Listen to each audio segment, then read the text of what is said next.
Ask him if he's still transmitting. He's still transmitting?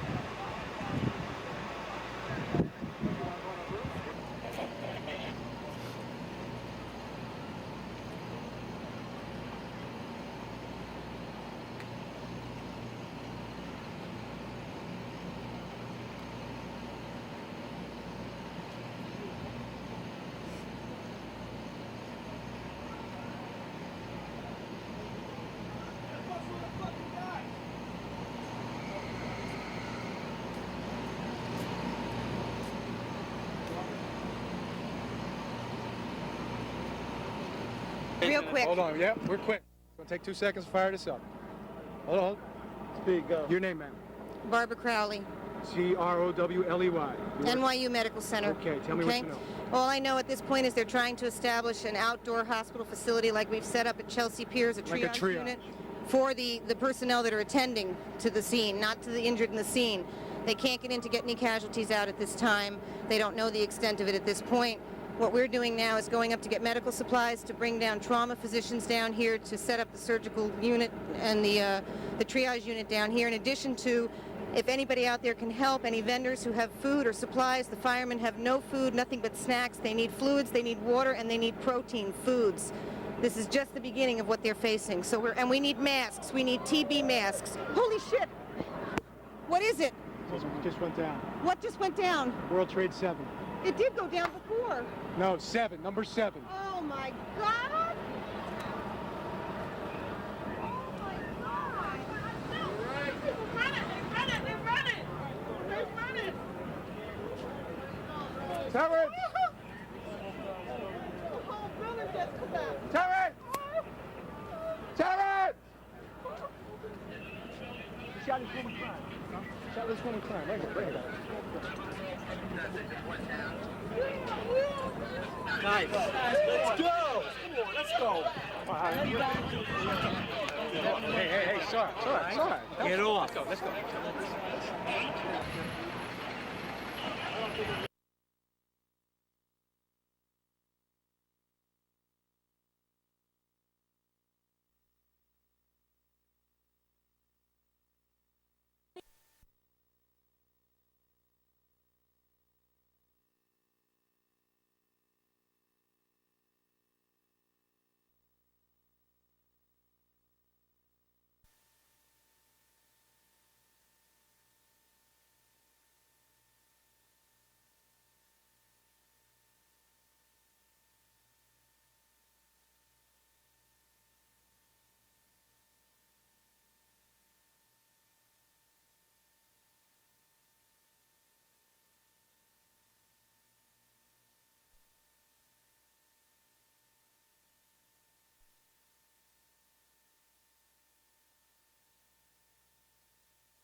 Then I gotta do live shots. Fuck.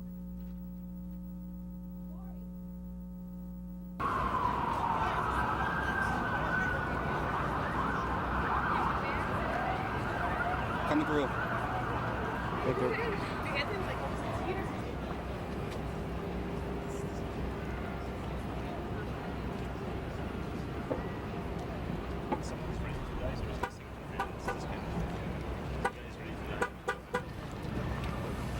Shit out my face.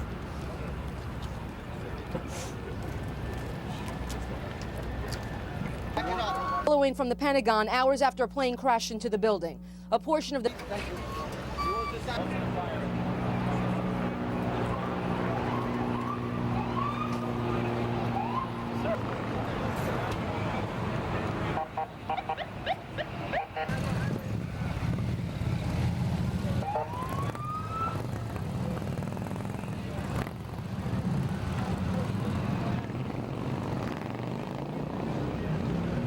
One side or the other, it just has to stay clear. Okay. If you can shoot it from on the other side of the tape, do that.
I work on the floor of the New York Mercantile Exchange for ABN AMRO.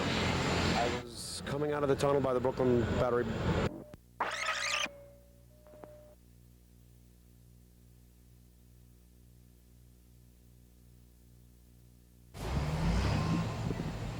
Where were you working and what did you hear anything? I work on the floor of the New York Mercantile Exchange for ABN AMRO.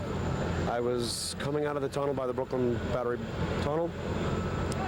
And after the first plane had hit, I was walking up West Street, and I heard a roar, and I looked around thinking that it had to be a helicopter, and I looked up and I saw the second plane hit. It had to be a commercial-sized airliner. What went through your mind? That it couldn't be real. Just that it couldn't be real. As you looked up there, I mean... I'm seeing bodies falling out of the building. I feel for the families. I just feel bad for the families. Thank you, sir. Do you work down here? So what building do you work in? We're in 305. Tell me, what happened? You want to go? We were in a conference room on the 10th floor, and we saw a plane coming very low from this direction, and everyone said, wow, that plane is very, very low.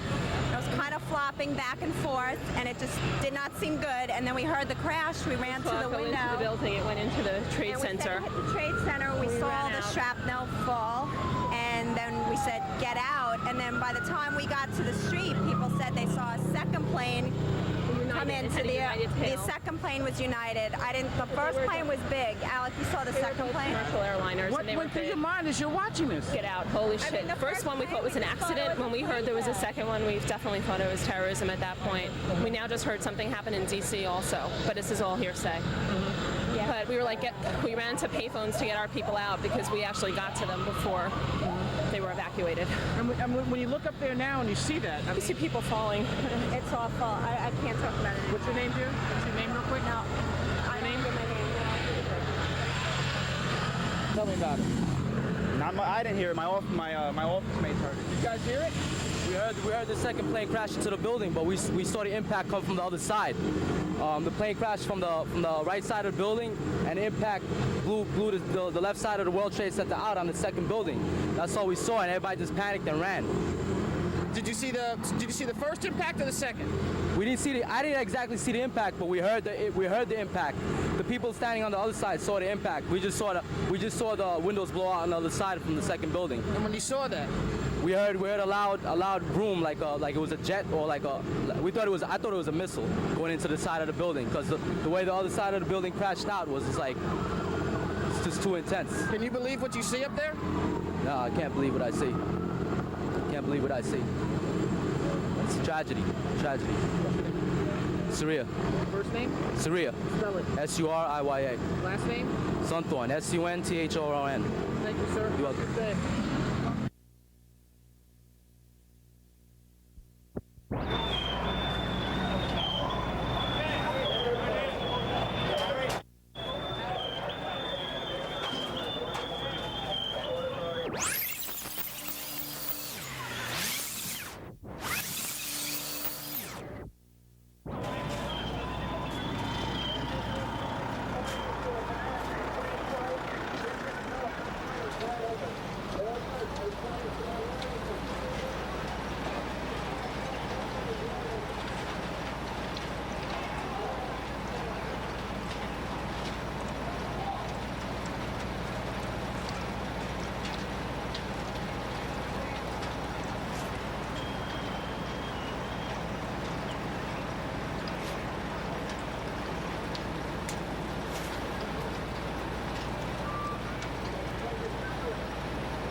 Who are you with?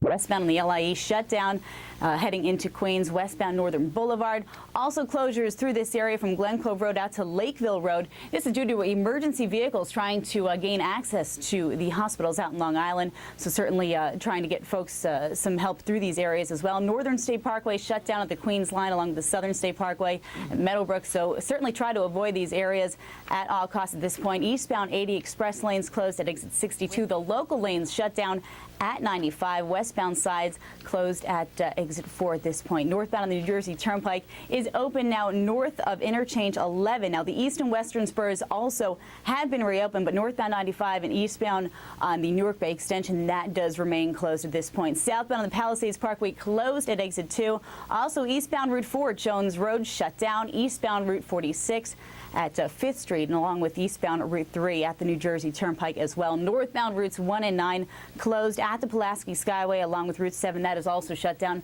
at the Whit Penn Bridge. We do have numerous closures. Again, service just beginning to resume on the trains and lots of service heading out of Manhattan. But again, still no service moving into Manhattan at this point. Back to you.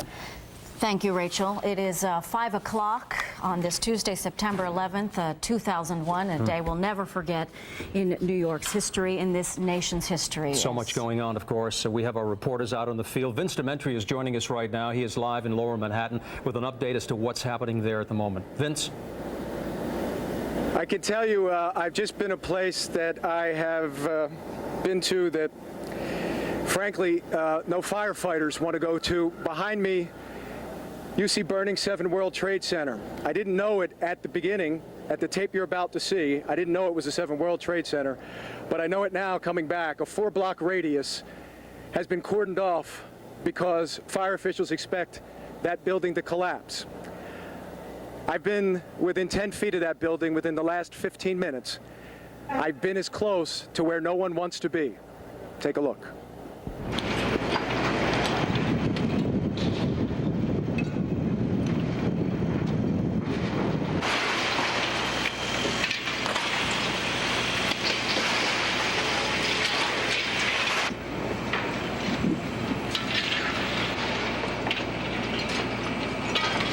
When you first saw it and walked up to it, you heard it as you were racing to it, but to see it's another thing. What's the first thing that went through your head just after initially seeing it? I just wanted to cry, to be honest with you. It's terrible. We are in an abandoned skyscraper, and quite frankly, I don't even know where I'm at. I see a sign outside that just gives me a reference of Barclay Street. As you can see all around here, the windows have been blown completely out. And as we take a walk towards the front of the building here, you want to take a look outside.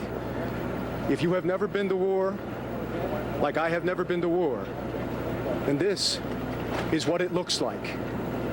We don't know what that building is. We don't know where this building is, but they're obviously on fire. Maybe there's a chance that they could collapse. I've been on this earth for 37 years. I've never been to a war, but I can only imagine that this is as close as I've ever come. It's an unbelievable sight. I've never seen something like this, and I'm 20 years on this job. This is the worst I've ever seen it before. It's unbelievable, the devastation. We got burnt cars. We have the top of the World Trade Center toppled onto the street. We have possible. We don't know how many people are missing right now. We don't have that number yet, but I'm sure that there is. I've heard reports that there are just bodies littering the street. Well, there's reports of people trapped inside the building, but we haven't gone. We can't go in yet until the fire's under control.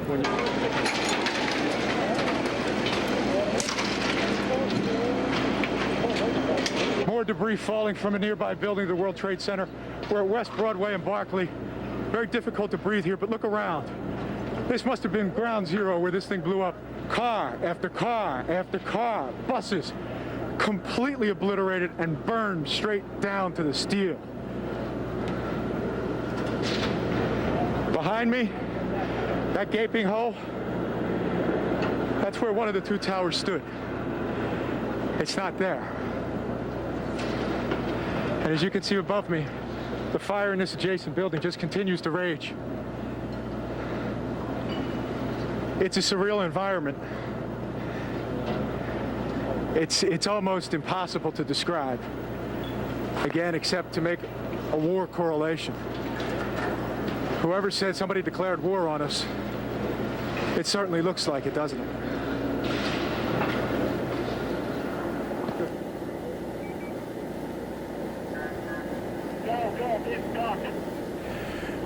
Vince, can you hear us now? The firefighter that you heard in that piece, his name is Lieutenant John Ginta. He talked about wanting to cry at the sight of what he saw. I can now identify with what he's talking about. He talked about bodies in the street. I didn't see any.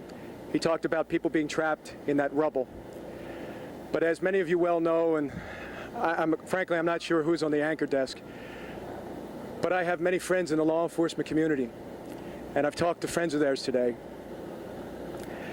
And I found out that many of my friends are in that building, 1 and 2 that have collapsed. And you try to distance yourself from this stuff, but when it hits home, it's a far different story. So my prayers right now go out to their families and the families of everyone who's been affected by this.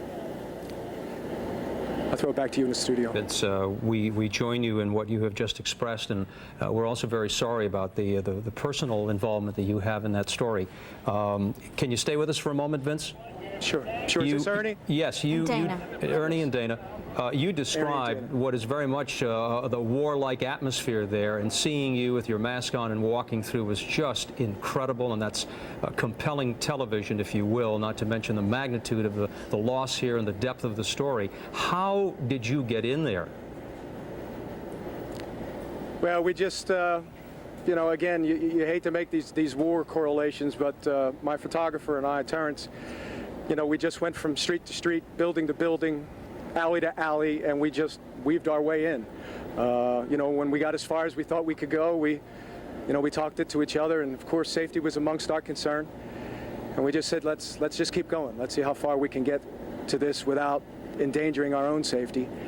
And when you saw how close we got to what I now realize behind me, 7 World Trade on fire and expected to collapse, you know, what was really frightening is that when we were looking around, there was nobody there. It was us, and that was it. And I think at that point the realization was that we were really in a place where we really just needed to get as much video as we possibly could to show everybody just the total devastation and the destruction, and then just get out. Well, it was dramatic to watch, and we also have some video right now that we're looking at. You interviewed one of the firefighters there. You were talking about the number of people that are missing. He said that they don't know. There are many trapped inside, but they can't go in, I heard him say, until that fire is under control. Do you have anything more on that as to when they might be able to get in there? Ernie, all I can tell you is that everyone that is talking to me right now, fire officials, police officials, emergency officials, are telling me they'd love to go in there and do whatever they can to try to rescue anybody that might still be alive, but they can't. There are too many things on fire. There are too many buildings that they are concerned with collateral damage that could collapse at any minute. And imagine the catastrophe that would then take place, that if you sent in hundreds, maybe thousands of rescuers to be in that situation, to have 50, 60, 70 tall skyscrapers around them collapse on them. It's wrenching their hearts. This is what they get paid to do. But right now, nobody can go in. You just can't. Vince, I know it wrenches your heart too. You and I have worked together for several years here, and as I look at you standing out there, I think of you at TWA Flight 800 out in that boat in the water in that dark night after that plane crashed. And I know how moved you were by that and how moved you are by this. And we're not talking about comparing tragedies here, but we're talking about what we do for a living. And I know that it is hard as you do this work, and we commend you for what you do as you've told these stories. Thank you. You're welcome. Thank you, Vince. And as we say to you, as to all of our reporters and all the people that are out there, be careful. And we certainly will talk to you in a short while. If you are just joining us at 8 minutes after the hour of 5, we have been on the air now talking about what we call the attack on America in Lower Manhattan, a deadly terrorist attack in New York City and Washington today. The targets, the World Trade Center, as you can see right there, no longer the World Trade Center as we have known it. Both of those towers have been wiped out. They have been leveled to the ground. And the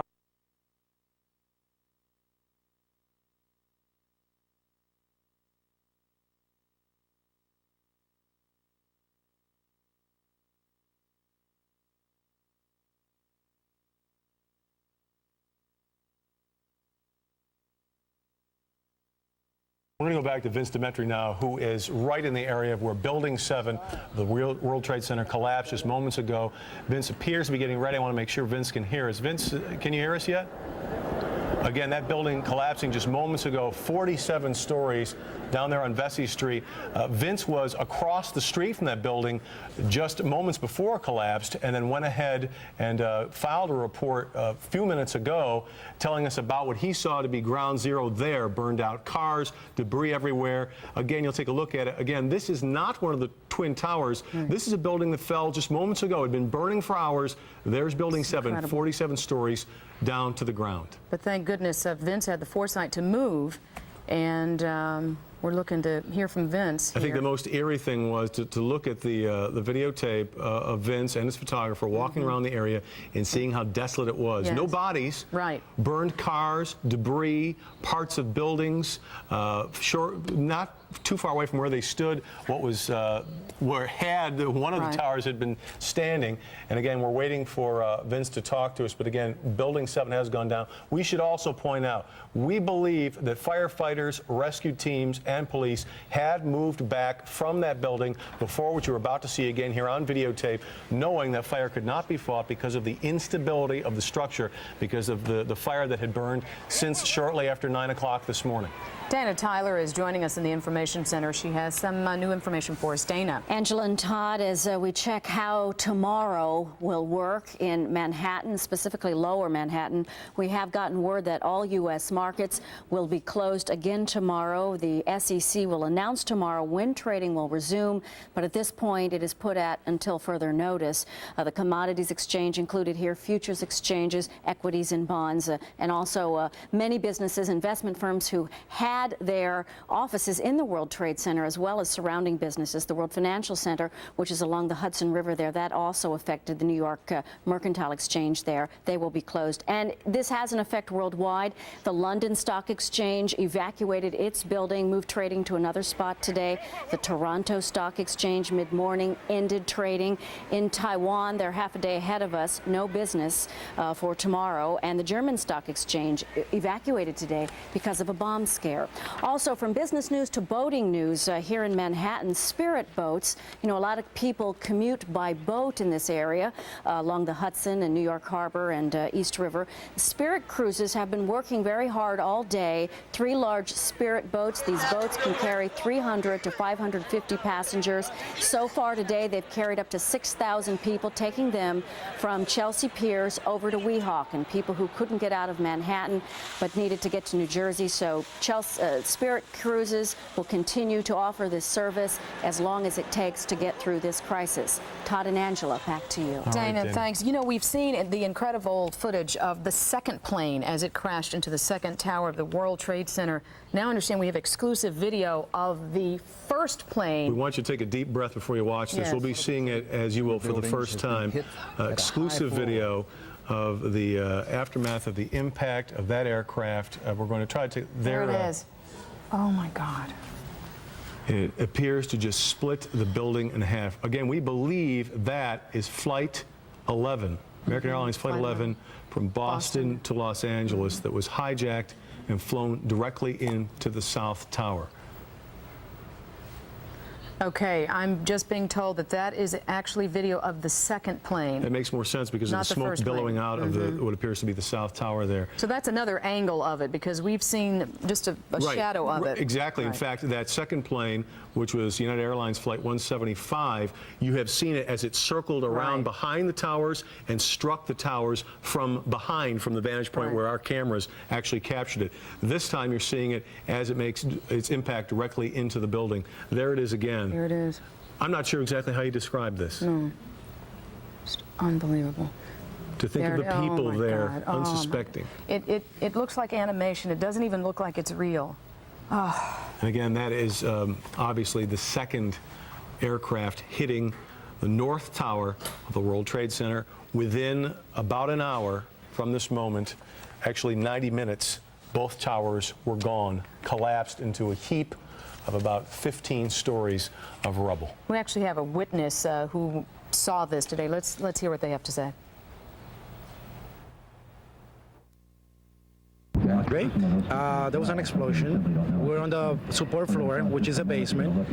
Guy came in running. All his skin was out of his body. Oh my God. All his skin was out of his body. We took him out. We ran out. We heard a lot of rumbling. I went back in.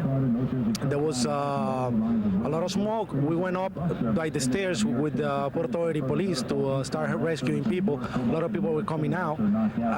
But there was a lot of people that stayed there. We brought a lot of people on wheelchairs and a lot of people on gurneys, all people that couldn't make it because there was no elevator service. The elevator went out. While we were there, we heard an explosion, and it was on the radio. We were told that it was the 65th floor collapse. So at that moment, we couldn't continue going up. As it is, when I came out, there were still firemen there before the building collapsed. There were people on the 34th floor, on the 36th floor, 37th floor, and 39th floor. And we're talking about 30 firemen. That were up on those floors? That were on those floors. When it collapsed? When it collapsed. So I don't know what happens to them. I know the officer that was helping me. We don't know what happened to him. This officer Lim from the Port Authority Police. We have no contact with him. I've been looking for him. While we came out on the floor, on the lobby, there were still people on the floor, dead on the floor. There was a person encrusted on the floor. That's how big the impact was. As soon as we came out, we heard that the building was falling. We started running. We went inside, right under the fire trucks because there was nowhere to go. Me and another like 3 firemen, we went in under one of the fire trucks, and everything fell. Everything fell on top of it. So we almost get crushed over there. We were taken out of the truck. Well, tell me a little bit about the emotional impact that this has had on you. Witnessing what you did. I was on when the bombing happened years ago, and this is the worst I ever seen. Doesn't compare at all. We're talking about the worst thing I ever seen in my life. Nothing compares to it. And when I look up and I see that the building is gone, it's just like I'm totally in shock. There's no way to describe it. And the kind of people that probably still up there, was still up there, it just kills me because I know they couldn't make it. I worked the whole tower from the 107th floor all the way down, and I know they couldn't make it. An eyewitness account today of the horrible tragedy that happened at around 9 o'clock this morning at the World Trade Center. We want to show you that video again. It's an incredible video of that second plane as it crashes into the second tower there. This is United Airlines flight out of Boston, and you'll see it come into the screen on your left momentarily, striking the North Tower. And literally slicing it. Slicing it. It looks like animation. It's just unbelievable. Again, those twin 110-story towers are now no longer part of the New York skyline. They are gone. Neither is building number 7. It has just collapsed. It had been burning all day long. It has now collapsed. Firefighters were not able to handle that one at all. Building just collapsed. We understand the president is expected to address the nation today. He was in Florida initially, then traveled to Shreveport, Louisiana, then to Nebraska. We understand he is on his way back to the nation's capital, and he's expected to address the nation. And we should explain that he was in Sarasota originally to speak to some school children, was informed, made a brief statement to the nation, was quickly whisked away from Sarasota and taken to a secure air base in Shreveport, Louisiana, then on to Offutt Air Force Base, SAC headquarters, Strategic Air Command, heavily guarded, heavily armored area where there were national security briefings. Now it's believed that U.S. airspace is safe, under control. Again, all air traffic has been shut down other than military aircraft, and the president, we believe, now has been on his way to Washington for some time, may be back momentarily, if not back now. Just also let you know, moms and dads at home New York City schools are open tomorrow, so you can expect to send your kids.